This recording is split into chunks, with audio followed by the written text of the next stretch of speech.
Tem um cara que fez um estudo muito interessante com os nossos ancestrais. E o nome do artigo é muito interessante. Ele fala assim, por que os nossos antecessores, nossos antecedentes não usam aparelho, não precisavam de aparelho fixo, né, que é o aparelho dental. E esse é o título do artigo, é muito interessante esse artigo. E ele comparou as arcadas dentárias, né, e a boca, né, desses nossos ancestrais, principalmente do homem caça da coleta, com o homem moderno. E uma das coisas realmente é estilo de vida, né, alimentação, o nosso estilo de vida com poluição, com alimentos mais inflamatórios. Então tem duas grandes razões para isso. Uma razão é obstrutiva, que cada vez mais a gente respira com a boca. Quando você respira com a boca, a nossa cavidade, né, tanto bucal quanto nasal, ela não nasce pronta. A gente vai desenvolvendo. Então, conforme você vai avançando na vida, na infância, você desenvolve mais os seios maxilares. Entre o osso você tem um buraco, né? Você tem um espaço entre esses ossos. E conforme você vai respirando pelo nariz, esse espaço vai crescendo, vai ampliando o teu rosto, vai ganhando dimensão lateral. Então ele vai crescendo na dimensão lateral, o seu céu da boca vai fazendo isso aqui, ó. E conforme você respira pelo nariz, isso vai acontecendo. O teto da boca vai descendo e você desenvolve o seio maxilar. Como os outros seios na face, tem vários buracos nos ossos. Se você respira pela boca, com a boca aberta, né? A criança, por exemplo, come uma comida inflamatória, nasceu de parto cesárea, olha a loucura. Ela nasceu de parto cesárea. O que influencia nascer de parto cesárea? Quando você nasce de parto cesárea, você não passa pelo canal vaginal, você passa pela pele. Quando você passa pela pele, são outras bactérias que vão te colonizar. Quando você passa pelo canal vaginal, tem 1 milhão de bactérias, 1 trilhão de bactérias ali que vão colonizar aquela criança. Colonizar mesmo, a pele, colonizar o intestino. Totalmente tudo. Diferente. Quando você nasce pela cesárea, é outra bactéria. Você tem muito mais estafilococcus, por exemplo. E você vai colonizar diferente. Começou ali. Aí essa pessoa que nasceu de cesárea, às vezes nasceu prematura. Precisou ficar na UTI e tomar antibiótico. Putz, queima mais ainda a microbiota. Esse sistema imune dessa criança, ele vai desenvolver com poucas bactérias. E ele está fazendo ali o upload do que é self e do que é não self. Ou seja, de quais micro-organismos ele vai considerar bonzinho e quais micro-organismos ele tem que atacar. E quando ele faz esse download de poucos seres vivos, ele começa a querer atacar todo o resto. O que vai acontecer com essa criança? Com 1 ano de idade, ela vai ser introduzida, né, leite, a alimentação além do leite, né, ou leite artificial, ou leite de vaca, ou outros alimentos.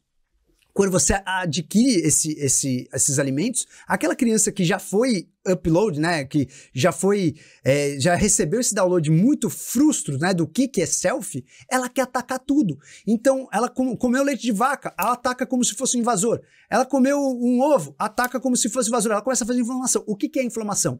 No intestino, isso chega como um invasor. O seu corpo vai falar assim, cara, eu tenho uma fronteira aqui que está sofrendo uma invasão. Então eu preciso, cara, avisar todas as fronteiras do meu corpo que houve uma invasão. O que você faz? Aumenta a produção de muco. Você vasodilata, você faz uma inflamação. Você aumenta a produção de imunoglobulina do tipo A. Isso faz com que você estufe toda a circulação nasal.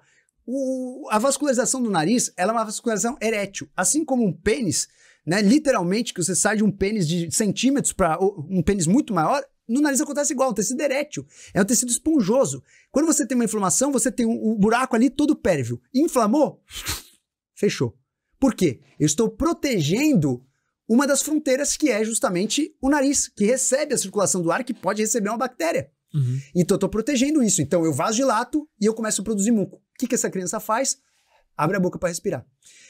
Quando ela começa a respirar com a boca aberta, ela não desenvolve o seio maxilar. Não desenvolveu o seio maxilar, o teto da boca fica alto.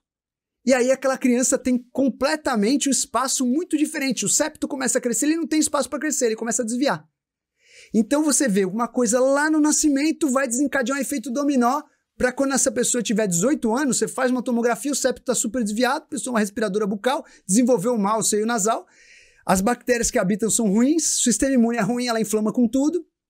E aí você tem o desvio de septo, essa pessoa precisa operar o desvio de septo para pelo menos tratar a coisa mecânica, porque ela continua fazendo inflamação, ela continua fazendo essa tumefação. Isso não tem solução. A solução é estilo de vida. Você precisa começar a colocar proteínas menos inflamatórias, fazer dieta de ciclo, tem várias coisas. Mas tipo assim, ela nunca vai solucionar esse problema. Resolver curar é muito difícil. Ela pode melhorar. Ela vai ter um autoconhecimento do funcionamento dela e mapear o que ela pode, exato. Algumas pessoas entram mais em remissão da rinite, né? Principalmente com microbiota. Hoje a gente tá vendo muitas coisas evoluírem. Uma delas é o próprio microtransplante fecal. O que é transplante fecal? Você pega a fezes de um indivíduo saudável e joga no indivíduo que tá doente. E você modifica aquela microbiota. Porque assim, você tomar um probiótico é como se você plantasse um bonsai, um arbusto na floresta amazônica, né? Você não vai mudar a microbiota. E que quando você tem um problema realmente de microbiota, a grande questão do paciente que tem rinite não é só o problema da microbiota, é o problema do upload do sistema imune na época que ele estava se desenvolvendo. Então o sistema imune, vamos dizer, imaturo. Então às vezes você muda a microbiota, ele não muda muito. Então alguns protocolos que estão sendo desenvolvidos, que isso está completamente em pesquisa ainda, então, será que se eu colocar fezes de um indivíduo saudável para variar, para esse indivíduo começar a acostumar com uma diversidade maior, eu diminuo a inflamação desse indivíduo e eu tirar um pouco de alguns alimentos? Então, existem inúmeras, né, possibilidades. Quando existem inúmeras possibilidades, é que nenhuma é tão efetiva assim, porque se tivesse alguma muito efetiva, ia haver uma só. E o Mewing, daí funciona, não funciona? O que tu pensa a respeito? O quê? Mewing, tu tá ligado? Tu mudar a tua postura lingual e tu tentar forçar uma respiração. Sim, funciona, como se fosse uma fisioterapia onde você...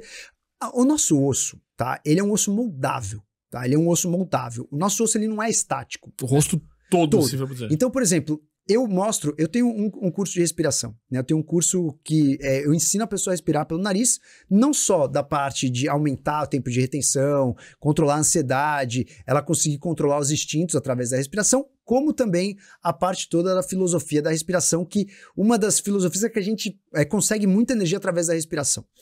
Isso faz com que, toda vez que você mexe na respiração, eu mostro uma foto, quando eu vou lançar esse curso, eu mostro sempre uma foto chocante, antes de eu fazer a respiração e depois de eu praticar a respiração.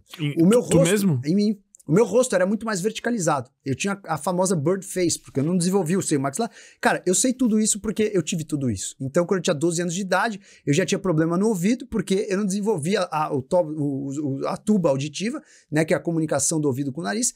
Então, a minha membrana timpânica, ela nunca estava pressurizada, porque eu não respirava pelo nariz. Então, eu tive um problema que eu tive que operar, tem uma cicatrizona aqui, eu operei com uns 20 e poucos anos, e eu tive um problema muito grave no ouvido, justamente porque eu não respirava pelo nariz. Então eu fui aprendendo isso eu tentei de tudo, cara. Tentei fazer vacina, um monte de coisa. Quando eu comecei a praticar respiração, eu não conseguia respirar nada pelo nariz. Então eu comecei a fazer limpeza nasal com soro fisiológico. Eu comecei a limpar e respirar pelo nariz. Então quanto mais você respira pelo nariz, você produz uma molécula que é o óxido nítrico, que muda completamente o ar que você respira, que vem pela boca. Ele é muito diferente do ar que você respira pelo nariz. Então o óxido nítrico, ele ajuda o nosso pulmão a estabelecer uma troca gasosa muito melhor. Então você tem menos fadiga, menos cansaço, e quanto mais você respira pelo nariz, o seu osso vai modelando. Então eu mostro uma foto de como eu era antes, que eu tinha um rosto muito mais verticalizado, e como eu fiquei depois de praticar anos a respiração. Então isso vale para a posição lingual, para a postura lingual. O osso, ele é sempre distendido. Por exemplo, se você coloca uma prótese de queixo numa paciente, você às vezes tem erosão óssea. Então o osso, ele é maleável, é como se ele fosse o osso é vivo, né?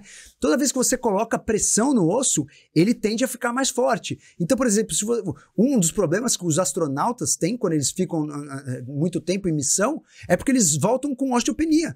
Por quê? Eles não dão tensão no osso, eles não têm a gravidade para dar tensão nos ossos, eles modificam o quanto o osso é saudável. Então o seu osso está o tempo inteiro se remodelando. Então quando você muda a postura da língua, você muda a forma de você fechar a boca ou respirar mais pelo nariz, o seu osso está remodelando para se adaptar a isso. Então você vai tender a ficar mais saudável. Cara, eu passei por isso totalmente, assim, eu vejo minhas fotos hoje em dia e, tipo, de 2 anos atrás eu pareço outra pessoa, cara. Porque eu tinha uma respiração 100% nasal, tu deve imaginar até pelo tamanho, assim, não é só a genética italiana, mas porque eu tive muita rinite, apesar de ter nascido de parto normal, mas existem outros fatores, né? 100% nasal ou bucal? 100% bucal, perdão, tá. Eu falei errado, né? E sempre com o nariz trancado, fudido, cara. Daí eu falei, cara, não é possível. Tipo assim, não é possível que... Porque eu tenho uma mãe que é, tipo, praticamente viciada em Sorine, e eu sempre tive aversão a remédio, assim, sempre falei, cara, não é possível, eu nasci, eu tenho que funcionar. Eu nasci, tô vivo, eu tenho que funcionar meu corpo. Aí eu fui pesquisando esse tipo de coisa, assim, tipo, uns 3 anos atrás já. Aí eu vi, cara, eu comprei aqueles bagulho de lavar o nariz, sim, lavava o nariz direto, aquele bagulho tu abre a boca, sim, né, sai sim, pra um lado e pelo outro. E comecei e fui refinando, assim, daí, tipo, pô, comecei a tentar fazer um negócio de manter a língua no céu da boca, me atentar a sempre respirar... Língua no palato, exatamente. Respirar sempre pelo nariz, fui acostumando, depois comecei com o negócio da fita, porque daí eu percebia, pô, eu acordo com a boca seca, cara. Meu nariz funciona, mas eu não tô acostumado. Comecei a botar fita, aí os dias que eu tava mais fugido, lavava o nariz, botava aquele bagulho pra abrir, né, aquele Better Breath, E a fita, o Better Brief, tinha lavado o nariz. Fui acostumando. Cara, hoje eu olho uma foto minha assim, eu sou 10 vezes mais atraente, cara. Tipo, de desenvolvimento maxilar. E eu ainda continuo narigudaço, tá ligado? Mas perfeito. Cara, é perfeito. A sua observação, ela é magnífica. E essa história da fita é porque quando você respira pela boca, você vai atrofiando o teu lábio superior, musculatura do lábio. Então você atrofia a região inteira. E conforme, quanto mais você usa, mais você dá função, mais você apoia. Então é bizarro, né? Tipo assim, ó, cara, não tinha... Maxilar não existia, velho. O cara sem queixo, assim, tá ligado? Isso mostra, né, até um pensamento que veio desde a época do Charles Darwin, que a estética e a função estão entrelaçadas, né? Elas estão interligadas. Uhum. Né? Então, muitas vezes, quando você olha uma coisa extremamente diferente, uma pessoa, pô, que tem uma retrognatia, que você fala, putz, cara, esse queixo poderia ser mais pra frente. Isso não é só estético. Né? Quando você joga o queixo pra frente, você apoia melhor a musculatura, a pessoa fecha melhor a boca. Então, isso tudo tá interligado. E esse trabalho que é o trabalho de fazer o estético funcional. Pleno 2023, o ano que o Sem Groselha vai ser revelado pro mundo, e você ainda não é inscrito?